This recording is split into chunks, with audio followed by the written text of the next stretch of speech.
This week, we talk about the teaser trailer for Star Wars Episode 9, Rise of Skywalker.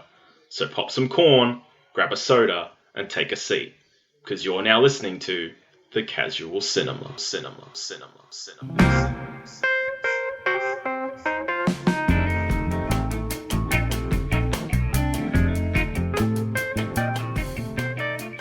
Hey everyone, welcome back to The Casual Cinema. I'm one of your hosts, Josh, joined as always by Nathan, and today we are going to be talking about some of the big announcements and reveals that happened at this year's Star Wars celebration. Now, the chief of which was, of course, a teaser trailer for Star Wars Episode 9 that dropped with quite a lot of excitement, but some trepidation as well from both casual and hardcore fans. But let's be honest, who cares about what they think?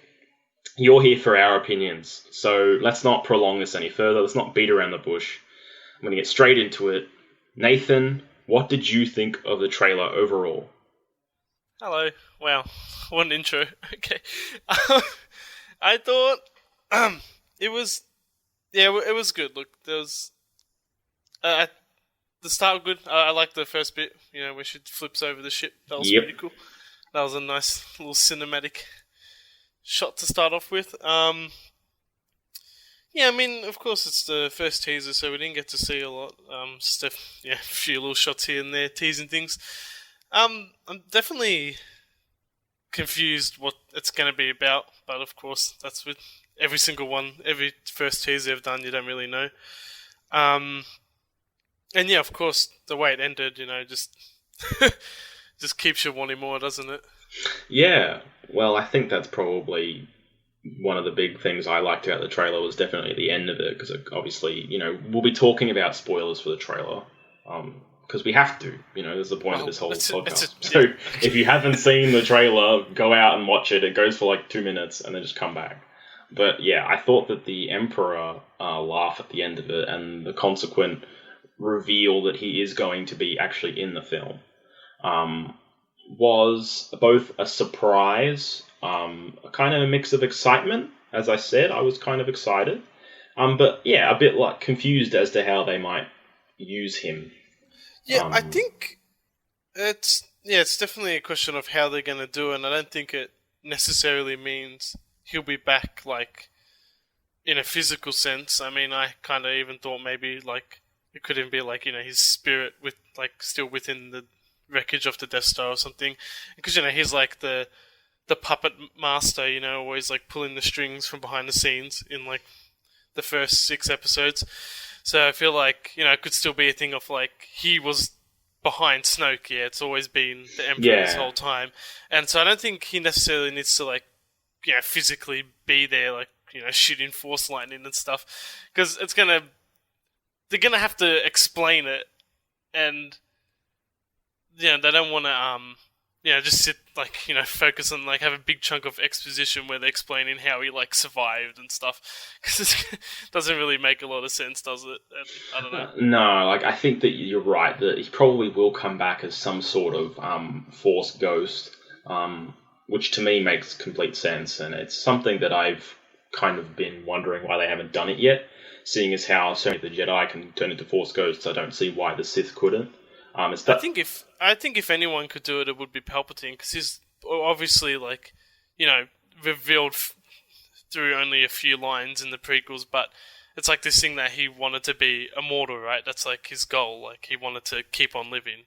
Yeah, well, he had the monologue about Darth Plagueis and how Darth Plagueis had learnt to basically prevent the people he loved from dying and essentially achieve immortality in some sort of respect, and the fact that obviously Qui-Gon had done that and Yoda had done that, and I'm guessing Luke's now done that as well, obviously just based on the end of Last Jedi. It makes sense that we're going to get a Force ghost of the Emperor. Now, whether or not we get a big chunk of exposition, I feel like it's probably inevitable at this point that we're probably going to get some sort of exposition. Whether or not it's a massive chunk of it is a completely different story. I imagine there will be some sort of flashback, possibly.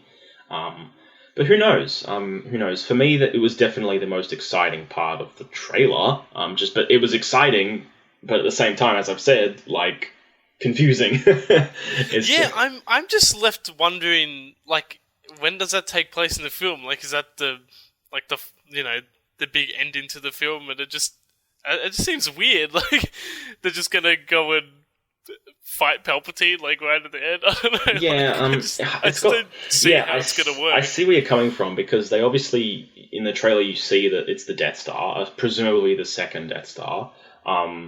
Some have already rumored that the forest planet that you see is possibly Endor. I doubt that. I don't think it looked like Endor. No, I mean, I'd be interested to see if it was. And obviously we've seen that they're on some sort of sand planet as well. So I don't know really where they're going. If they're retracing steps, then from the previous movies, in particular Return of the Jedi, then I guess that would make sense. But then you wouldn't necessarily want to repeat that, because we've obviously talked at length, well, not necessarily on this podcast, but about the fact that, The Force Awakens kind of was obviously highly derivative of The New Hope, and The Last Jedi was derivative of the Empire, and I don't know if they want to go down that route, but what I'm saying is that obviously the Death Star plays some sort of part in this movie, the wreckage of it anyway.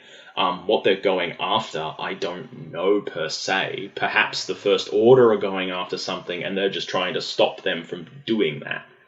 I was even thinking, like, are they, like, necessarily searching for Palpatine, or is there something on the Death Star that's of value, like information or something like that?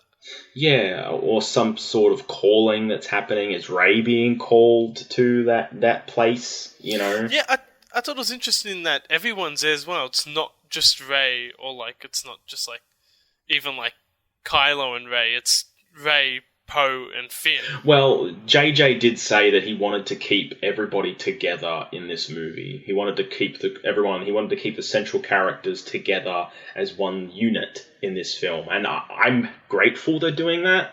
Obviously, it emulates what happened in Return of the Jedi once again. But I think it's a smart idea, because we just haven't really seen these characters interact all that much in the same space together. Even characters like Poe and Rey got introduced to each other at the end of The Last Jedi. Yeah, that's funny, because when you watch Last Jedi and it goes, hi, I'm Poe and I'm Rey, I'm like, oh yeah, they haven't met. Like, it doesn't even click that they haven't met, because it's weird. Yeah, exactly. So I feel like it's a good idea that you're having them all together. So I guess that would be another plus for me, to have all of them in the one space. And it seems like 3PO will be joining them, and R2 will be joining them. Obviously, the BB-8 and Chewie. And there's the new little droid as well. The new little droid. So I like the idea that we'll be seeing R2 and 3PO together again in some sort of capacity. Hopefully, we see a little bit more R2 in this one as well, because I feel like as much as I wouldn't say I love BB-8 or enjoy BB-8. As much as I don't mind BB-8, I feel that R2's kind of was shafted a little bit in Last Jedi. He was just kind of in one scene, particularly after The Force Awakens, when it kind of built up to him coming back, and seeing him in, like, just the screenshots for this movie going, oh, cool, he'll be back in a much more active capacity, hopefully. And even 3PO looks like he's in a more active capacity. So, some cool stuff there. Just some other things that I would like to see. I think, there's definitely got to be at least a Force Ghost of Luke. At least. Oh, there will be. That'll be a bit annoying. But, I think it was in Last Jedi, it almost made no sense that Obi-Wan didn't appear to Luke as well as Yoda. Since, Obi-Wan was, like, his first mentor. I think that... And he knows Obi-Wan a lot more than Yoda. I think that the reason why they avoided that was because part of it has to do with Yoda's much easier for them to acquire, in the sense that it's like, oh, cool, Yoda's back. He's pretty much the granddaddy of all Jedi. And as much as I love and also Obi-Wan... there's no... Also, you don't have to recast, like... For, like, Ewan McGregor. Exactly. That's exactly what I was going towards, was the idea that they'd have to bring back Ewan McGregor and kind of age him at least a little bit to make him look like he was older. So I think that's probably why they did not include Obi-Wan. But I think that you're right, that we probably have to see Luke in this movie, and we will. And I would be interested to see if we saw other ghosts as well. Presumably, I would love to see all of them. The four ghosts: Anakin, Obi-Wan, Yoda, and Luke. Well, if this is the coming full circle of the entire saga, then I feel like you'd have to do that in some sort of way. It'll just be it'll be a bit anticlimactic or disappointing if they don't. Like, I mean, people don't like how they made Hayden Christensen the ghost in Return of the Jedi, how they changed that, but they done it, and apparently that's the canon now, so they can easily do that. Yeah, and, exactly. They picked Ewan McGregor because he looks like, what's his name? Alec Guinness. Yeah, that's it. So I think they could easily make him look similar and age him. I agree. I think they could do it. Even just with makeup, you don't even need to really do any CG or anything. And I think they probably will. I feel like they've got to do something. They have talked a lot about the fact that this is coming full circle, so they're going to do something with it. But that kind of leads me into the title of the film, because of obviously when I first heard it, it's not something that rolls off the tongue, because of obviously I don't like it. Immediately you want to say The Rise of Skywalker, and to me, I was thinking about this even today. I was like, this would have been a really interesting title if it was for like Episode 8, and this one was called The Last Jedi. I feel like that would have probably made a little bit more sense. I don't know if it's meant to be like the legend of Skywalker, because they set up the whole thing in Last Jedi of Luke sacrifice himself, but as we know, it's just a force projection. But it was meant to be like sending that message out to the galaxy that this epic battle happened, and that Luke's like some kind of legend. Well, at least I think that's what happened at the end of Last Jedi. Yeah, I think that's what I assumed as well, that it was going to be about that. I mean, outside of that, obviously there are 3 rumors that are bouncing around, one of which being is Rey Skywalker still, number 2 being is Kylo the one they're talking about, or is number 3 being is Luke going to come back in some sort of way. Now, out of those 3, I think probably Kylo's the least, because there's no way they're going to redeem that character. If they redeemed Kylo, I would just be like, stop. Just stop. That's all I would be like. I disagree because, well, they should have done it in Last Jedi, because I think we spoke about this before. It was almost, I think it was disappointing where they had this moment where Kylo, he killed Snoke, and he turned around and he was like, okay, he's a good guy now, and he's like, nah, I'm still bad. But my lean into my theory about Palpatine, him controlling everything, because I think Kylo thought, okay, if I kill Snoke, that like dark side control over me is gone. But that's not necessarily true now, because Palpatine's the one who would be inside his head, not Snoke.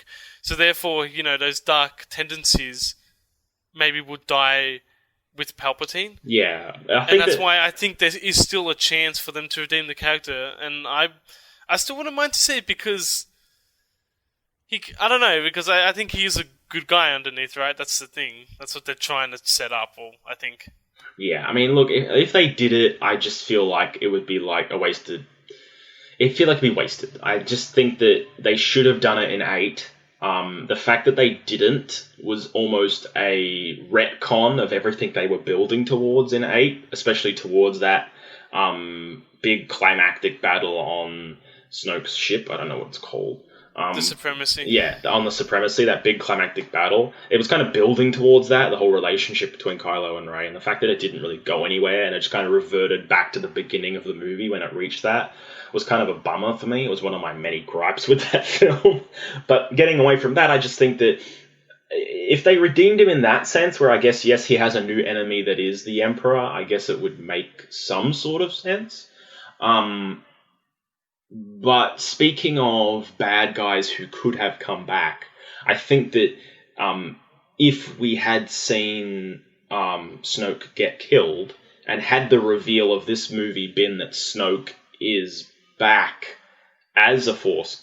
Well, we don't know how the Emperor's back, but what I'm leaning towards it is if Snoke was back as a Force ghost and he wanted to die, I think it would have been a rather interesting twist. But yeah, I kind of think that for me, Kylo's redemption at this point is a bit like, The thing with Rey, I see as, it's one of those things where right from the get-go, ever since we saw her in The Awakens, and even before the creation of this sequel trilogy, the proposed sequel trilogy before the acquisition of Disney, or Disney's acquisition of Lucasfilm, was that these movies would basically revolve around clones, essentially.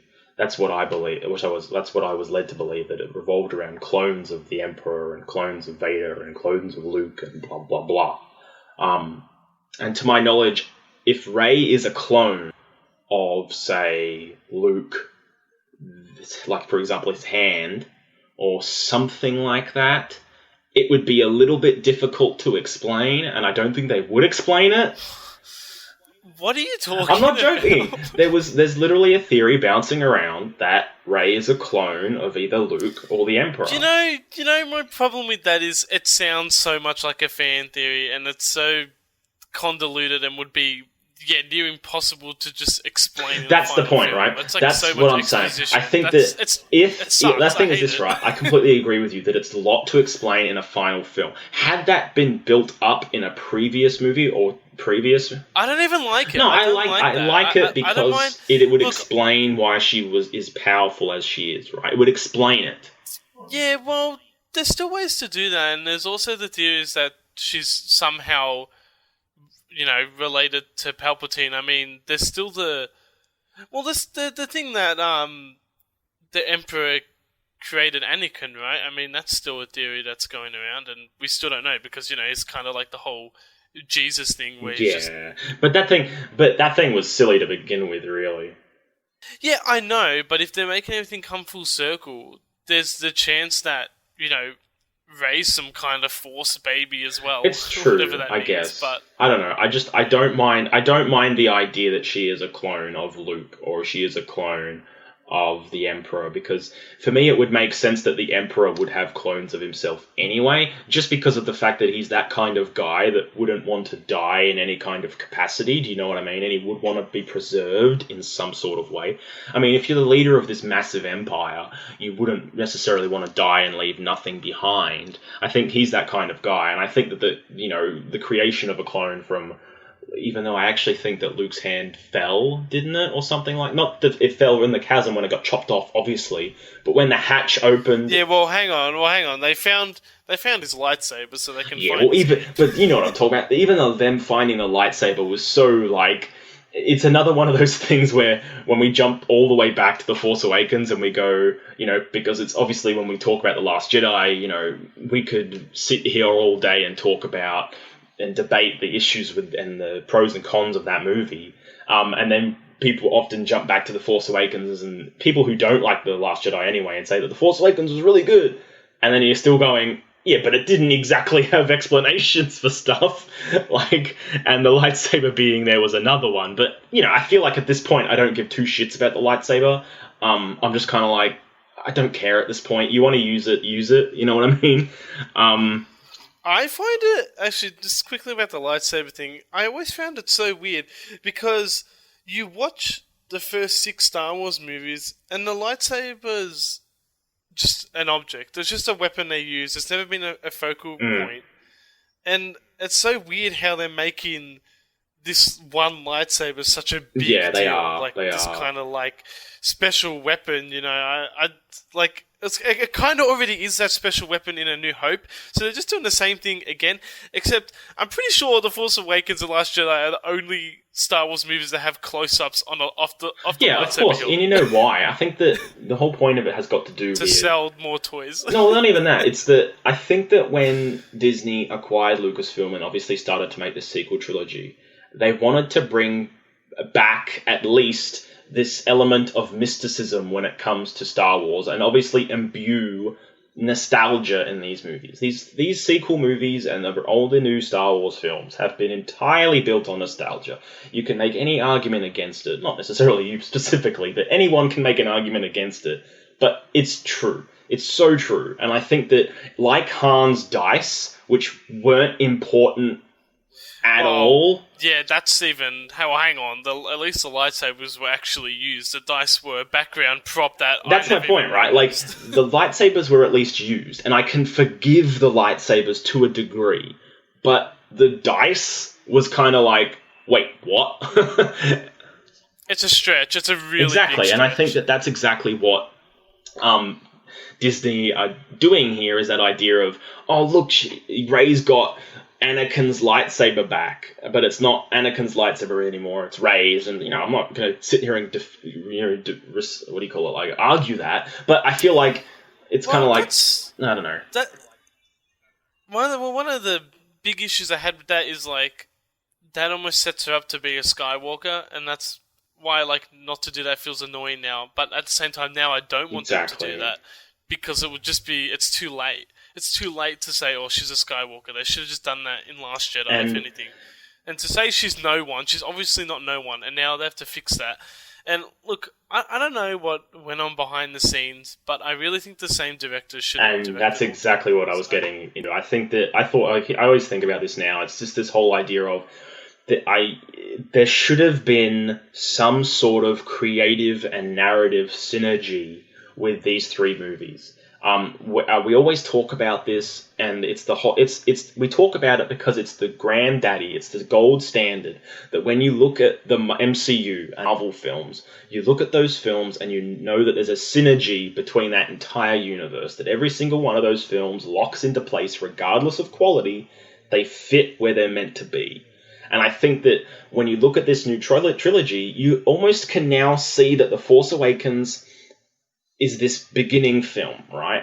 And it was talked about and it's been spoken about that The Force Awakens is this highly derivative movie, that it acts as a remake of A New Hope, that it set things up, right?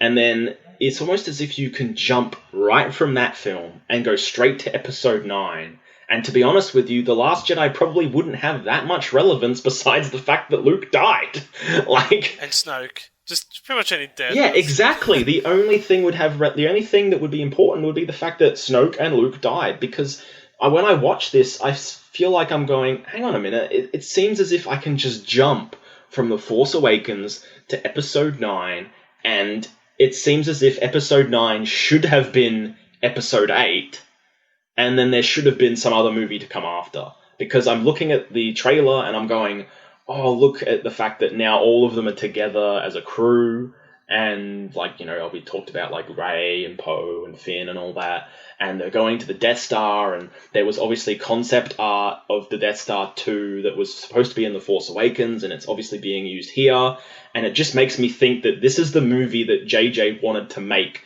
for Episode 8, or at least what Lawrence Kasdan and JJ wanted to make for Episode 8, and then it was concept art of the underwater Death Star, and it has them in scuba gear, swimming. Yeah, and I feel like that's what Episode 8 should have been. It feels like this movie is what Episode 8 should have been, because obviously it's going to reveal things about these characters, or at least Rey, possibly, and we're going to learn more about the Emperor in some sort of degree, and I just...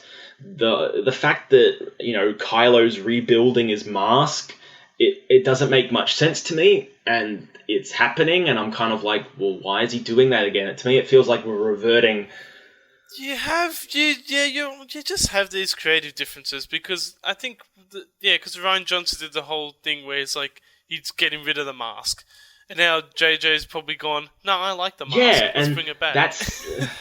And you're gonna have these things now, because J.J. Abrams did have some input on Last Jedi, but at the end of the day, what Ryan Johnson said went. So if J.J. said, nah, I don't like this, I don't like that, Ryan Johnson could have just went, nah, I want to do it. And that's a huge problem, and I really think even if you still had Ryan Johnson directing it, J.J. Abrams should have still had a massive role in the film, and he didn't. And it saddens me, it upsets me as a fan, because I do enjoy The Last Jedi, but it's such a separate film, and it doesn't continue anything, and it just sets up all this other shit, and it makes Force Awakens seem irrelevant, and now the next film's probably going to make a lot of things in Last Jedi irrelevant, and it's just, these creative differences between these two directors. Yeah, it's just and I think that's the biggest problem here. Now, it's just... With that being said, it's one of those situations where, I don't think JJ is the messiah of Star Wars. Obviously, No, look, I don't know, and who knows? There could have been some other director who would have been, more suited to do Star Wars and would have made a way better movie. But you can't even think like that. The point is, he did a really good job with Force Awakens, and whoever you got to do that job, you should have kept to do that job. I don't understand in a series of films, in a trilogy, why you would plan to have 3 different directors for each movie. Well, it just makes no it's sense. It's like this, right? It makes sense to me if the writer is the same and the producer making these movies has a clear idea of where these films are going to go. The thing... Well, hang on, But the director is such a huge role. Like, and obviously they're involved in the writing process. And I know J.J. Abrams probably helped write the trilogy, like all 3 of them. But it's a style, yeah, and they have a vision for a movie. It's the way it's shot. It's the way the characters act. Like, you have these people saying that all the characters we know from Force Awakens, and even like Luke and everything, they act so different in Last Jedi. Like, you almost don't recognize them. And that's because someone else's vision is being implanted here. Like, you've already taken it from the original creator and you're doing your own thing with it. And then the next movie after that, which is meant to be a sequel, it's like you're doing it all over again. You know what I mean? Like, you're resetting it it's a new vision. It makes it feel almost like it's the DCEU all over again. Like, it makes the whole new it makes these Star Wars films, the new trilogy, it makes it seem like what the DCEU was when Snyder was involved. And Snyder was doing all these things with, like, Batman v Superman, and, like, he was including all these little things, like the Flash traveling back in time, and that little sequence, and then all of a sudden you get to the Justice League, and it's a completely different movie, and now it seems like DC's going down a completely different route. It's almost as if, like, you had someone who had a vision, and then you have other people with visions, and there's no synergy going on between everybody, and they're all just going, well, I want to do this. Yeah, I want to do this. That term you're using, synergy, that's exactly what I think all the Star Wars movies are lacking. I don't know. You can't feel that connection between them, and that's a huge problem, I think. Yeah, and I think that say what you will about the prequels, because let's be honest here, they're not pariahs of cinema. They're not amazing films, but George wrote them, he directed them, he made them the way he wanted to make them. Well, I will say this as well, like, speaking about, like, who's perfect for the film and who can save it, all these people saying, oh, I want George Lucas back, that he should have done the next ones. That's bullshit, because whatever he would have done, it would have been really wacky, and there still would have been thousands of people who would have hated it, right? Because you have so many people who hate the prequels and don't even want them to be associated with the original trilogy. The exact same thing would have happened, and I feel like it's unfair that people react in that way to JJ, because to me, Force Awakens is such a good movie for, like, a new generation. It's a movie that, like, anyone can watch, whether you're an existing fan or a new fan. There's something there, it's not a perfect movie, but there's something there for everyone, and that's his film to set. It was his setup film, and then you just have and it's almost just like a reset on the next film, and I don't know. I'm talking in circles because it's annoying. Really. Yeah, well, the way I've always thought about it is that in the original trilogy, which is the gold standard, or another gold standard, it's always gold standards, but it's the movies that we look to, right? It's the movies that we set every other Star Wars film up against, because say what you will about even Return of the Jedi. The Return of the Jedi, at its best moments, is still better than most other Star Wars films, if all other Star Wars films. The point of it is, though, that when you look at the original trilogy, it was lightning in a bottle. It came out at the right time. It had the right people involved. It had George, but it had Lawrence Kasdan and George working together. It had Empire Strikes Back. I can't remember the director's name. It's really annoying me. But Empire and Return had separate directors, but the same writers were involved, Lawrence and George. Again, all of it was working exactly, in perfect and the massive role that George Lucas played in these making these films, even though someone else was directing them, he was still there. that's what JJ should have been on Last Jedi. I think. Yeah, and I think that's pretty much not exactly what didn't happen. and if even if JJ was there, I think there is a part to. I think that Kathleen Kennedy had a part to play in that too, and I think it was because of the fact that she probably felt that she wanted other directors to have involvement in this, which is completely fair. I think that's understandable, right? But the problem is that when you're telling a 3-part story, you at least have to have an idea of where this story is going to begin, where this story is going to be at its middle, and where it's going to be at its end. And I don't think they knew that. That's what I don't understand. I don't understand that. It's almost like, because obviously, when I don't know who the writer's name was that JJ sat down with and he wrote the script for Force Awakens. Lawrence Kasdan. Yeah, okay, right. So he wrote like stuff on the EU and stuff, yeah? Is that right? Yeah, Lawrence Kasdan wrote Empire Strikes Back and Return of the Jedi, I believe, with George Lucas back in the 80s, or at least late 70s. The two of them wrote that. They wrote, and basically, I don't know the details, but to my knowledge, it would seem like Lawrence, and I think there may have been another writer involved, but Lawrence probably wrote that, and then George would have probably just been like, oh, I want this. The story's like this, and this, and then Lawrence probably wrote it, and then they probably just went with it, because it was the exact story that George set out, and Lawrence was writing it in a way that he was fine with. Yeah, you know what I mean? And that's the problem, which there's no point even getting into, but how George Lucas's involvement in these movies probably should have been a bit more than what it was, and they kind of shafted him. Which is Yeah, and I think that the reason why Disney shafted him was because they realized, or they knew that or at least feared that having too much George would possibly result in the prequels, and then they just sort of thought, all right, we'll just not include George. But I honestly think that he should have just been there for the story. He should have said, this is what the story is. And then they went, okay, George, we'll write the script. We'll write all this stuff. They should have been like, oh, can we include this, or can we do this? And then George should have honestly just been the supervisor of these movies and just sort of said, not necessarily a policer or like a police officer and go, you can't do that. But he should have at least been it should have been in the same vein of how he was involved in Clone Wars. Exactly, yeah. Like he was sitting there with the writers. He should have just been sitting there with the writers. One of the biggest things that George Lucas added to Clone Wars that they've said in interviews is that it was his idea to bring Darth Maul back. And look how much of an impact that's had on Clone Wars. That's one of the big things that makes it so great is that Darth Maul's in it. And that was George Lucas. The best storyline out of the entire Clone Wars show is arguably the Darth Maul stuff. It's probably the best stuff because it's the stuff that you just don't see in any other format in the entirety of Star Wars. It's seeing what the dark side is. It's seeing a completely new element of Star Wars that you just don't see. And I think that, we've been veering all over the place, but what we're talking about here is the idea that, when we look at what JJ at least set up, he might not have brought in new things. He might have been remaking a film. But the point of it is that he set things up.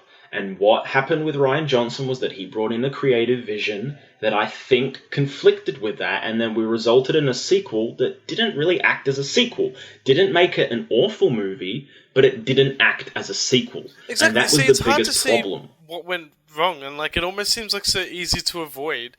Because you had this, the perfect writer there, who else is better? And him and JJ, surely they set out this 3-movie saga. They would have had to plan it out somehow.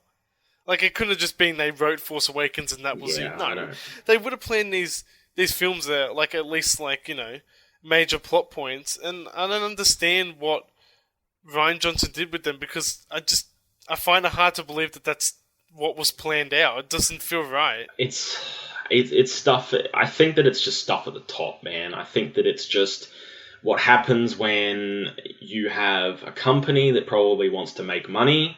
It's what happens when you have individual directors who have particular visions. It's what happens when you have producers who want to meet deadlines. It's just it's movie making. It's what happens when you have conflicting views and conflicting opinions on things. I know, but it's such a big movie to stuff up on. And I know they didn't necessarily stuff up, but they did. And, you know, I defend The Last Jedi. I always will defend it. I think it's a great film. But, yeah, that synergy is missing, just like you said. And you know that I'm on the other side of the table, but I don't think The Last Jedi is an awful movie. You know, I think it's perfectly watchable, and obviously there are aspects of it that are really good. But I think that it almost contradicts what happened in The Force Awakens. It practically does, and I think that's the problem. So when it comes to 9, I feel that it's Episode 8, and don't get me wrong, I'm excited about the Emperor, but I don't know how they're going to use him, and I feel like if you're going to go back to using nostalgia, you may as well just have doubled down on the new stuff and brought back Snoke in some sort of way and then explain how he did it. Maybe he was Plagueis. Maybe that theory was right.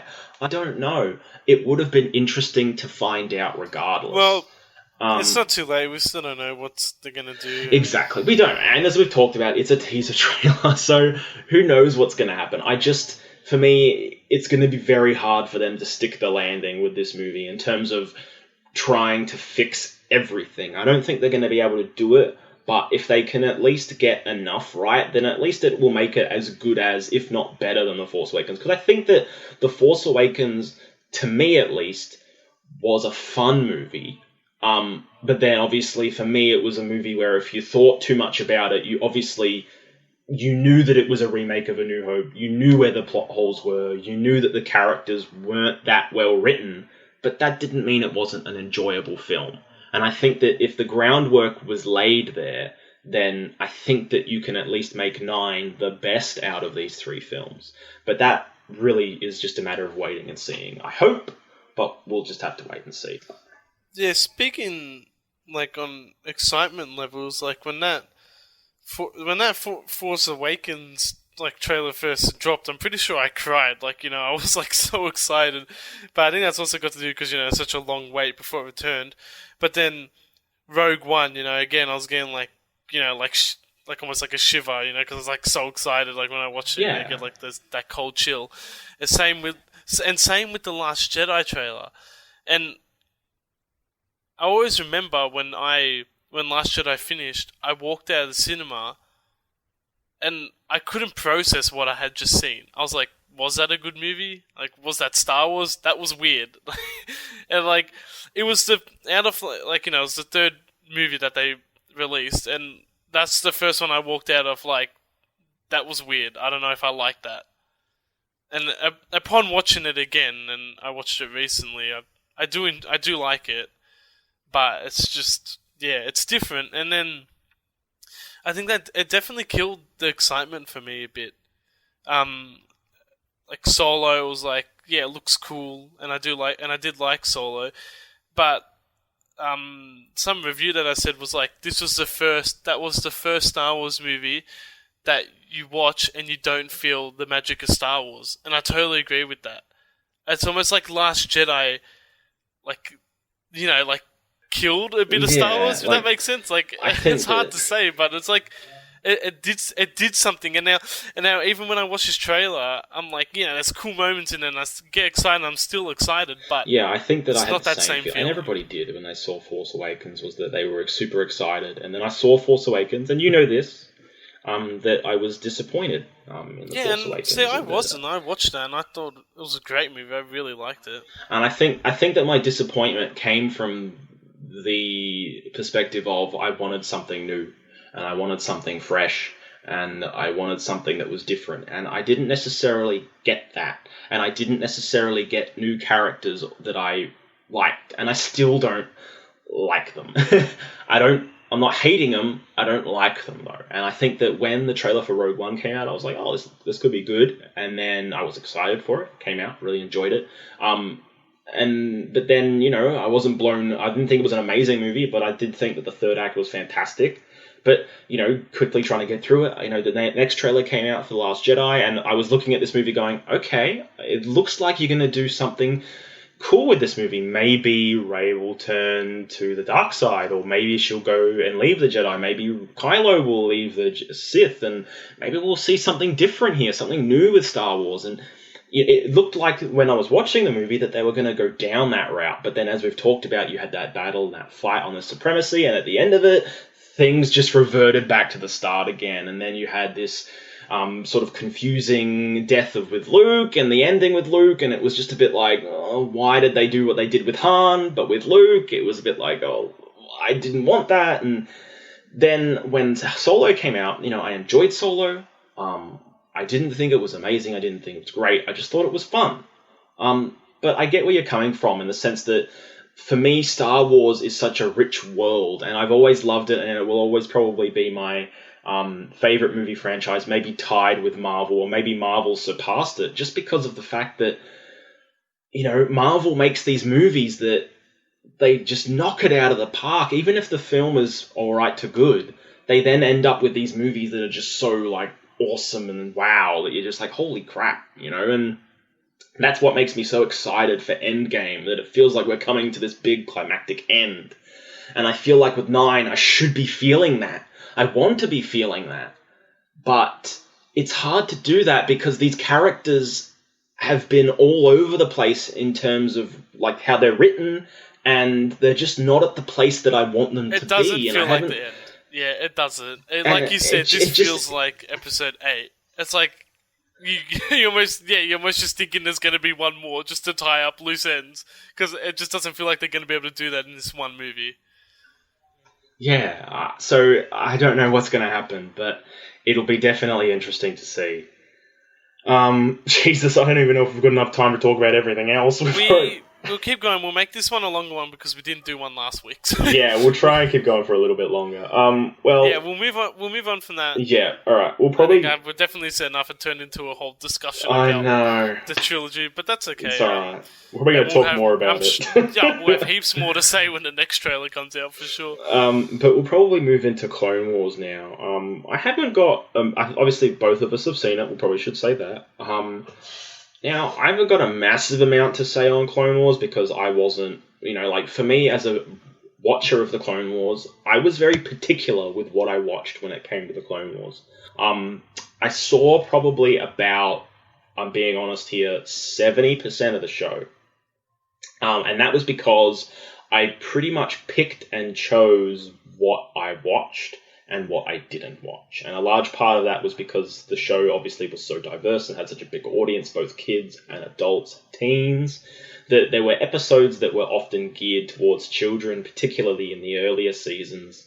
That's one of the things I love about Clone Wars. Though. You watch that first season and even the second one, like, oh man, this show's for kids. And then each season just gets more and more mature, and it's like they were slowly discovering who their audience actually was. It's like, wait, fans are watching this, not kids. And yeah, that's what I'm saying. As we mentioned earlier, once you get to the Darth Maul stuff, you're like, shit, this is freaking dark, but it's awesome. And then even you got the clone stuff, which is really good. The development with Anakin, and obviously it foreshadowing events to come later, stuff with Yoda. The show really started to really delve into some great areas of Star Wars. And my immediate reaction to this trailer was, obviously they're continuing Ahsoka's story. Obviously, we're at the end of the trailer. We see Maul. He's back. I have to say, though, I probably wasn't excited for Maul because I feel like... I was going to say, I'm like, I feel like I don't know, especially with, like, they wrapped up his story in Rebels, yeah, so we know how it ends with Maul. That's the problem. You know how it ends. And even, Sam up in Solo, and whether they're not making those movies anymore, but who knows, they could be bringing Maul to Disney Plus maybe. I'm like, yeah, probably. So probably they'll bring live action Maul to Disney Plus. Yeah, exactly. So I'm more excited to see him back in live action. To be honest, what are they going to do with him in Clone Wars? Like, he fights Ahsoka. This is what they show in the trailer. Yeah. I'm just kind of like, eh. Yeah, I wanted to focus on Ahsoka's journey, which obviously that's part of it. Because she's kind of the main character of Clone Wars. But I also really want to just see, like, Anakin's, struggle with being a Or with being a Descent, Jedi and his almost. descent to the dark side, because there's some of the best episodes too where he does things that are kind of like, a bit violent or out of character. Like there's one episode where this guy has a hostage and Anakin just comes and stabs him in the back, and Obi-Wan's like, "What are you doing?" He's like, "What? I saved them. Why does it matter?" But that's not what a Jedi does. Yeah, there's a lot to definitely explore, and I think that we're going to see that. To my knowledge, this show will probably just be a final season. It'll just be a final few episodes because... but even from the trailer, it looked like they're going to have a lot of filler. Like, I got that vibe from the trailer. Like, they showed a lot of shots and things that I was kind of like, I don't really want to see that. Yeah, I think, though, that the confrontation you see with Maul, and I heard this, was meant to coincide with the... Order 66 happening. Yeah. So that's right. The minute she confronts Maul... Apparently, Clone Wars was originally meant to go past Order 66. Yeah, exactly. So I think that's what you're going to see here, is that you're probably going to see Ahsoka deal with Order 66, and it definitely seems like it's focusing on her because she has become such a big fan favourite now. I'm okay with that. And that's alright too, I'm fine with it as well. And I think that we might be getting some more clone stuff because they revealed some more clone troopers and stuff like that. And that looks cool as well. So I think that stuff looked cool to me. Oh yeah, there's definitely... They can definitely show how like Rex and the other clone troopers get away from Order 66. Yeah, so I was definitely excited by that stuff. But it wasn't a very big one. And it showed, obviously a lot of Ahsoka stuff. I'm hoping they're just keeping all the good stuff a secret. Yeah, it was a weirdly edited trailer. It's just like the start was good. You had like how the last season ended. Yeah, and I think that was good. But they had a lot of just random shots cut together. It felt like, and I'm just hoping they were just showing the not so big stuff, saving all the juicy bits for when you watch it. Yeah, I think my hope is that they keep the episode structure and that they just make sure they use arcs and they use it's 3-part arcs or it's 4-part arcs. I don't want Rebels where it's one individual episode. I want there to be continued stories, almost mini movies that go for like 80 minutes. That's what's so annoying. An hour. That's what's so annoying about Rebels. I don't mind the show, but you just these self-contained episodes, they're frustrating. There's no arcs for like the first 2 seasons. You just get except for like the last couple episodes, you're just getting these slice of life things, and the characters aren't interesting enough for that. They are in Clone Wars, but I think because this is, they're bringing it back, it's a big deal. I think they need to even link all the episodes together, just do a story arc. I feel like it's at this point in the series, the whole slice of life thing just isn't going to work. Yeah, I totally agree. And please, I don't want no droid episodes. They love doing that. I don't want droid episodes. It looked like there was one, if I remember from the trailer. It looked like there was one. Oh god! And I'll watch it, but I'll be like, this is for the kids. I get where you're coming from. Alright, so that's probably Clone Wars. We can probably touch on the stuff that was shown of The Mandalorian. Now, it was not revealed to the public, but being the people that we are, we were at Star Wars Celebration, of course, the casual cinema. We flew out. We flew out, and we did not watch it like on YouTube via someone's, camera phone or something like that of it. Shaky cam. So, we did see it. I saw more than what Nathan did. But what I did see makes me more excited for this show than episode 9.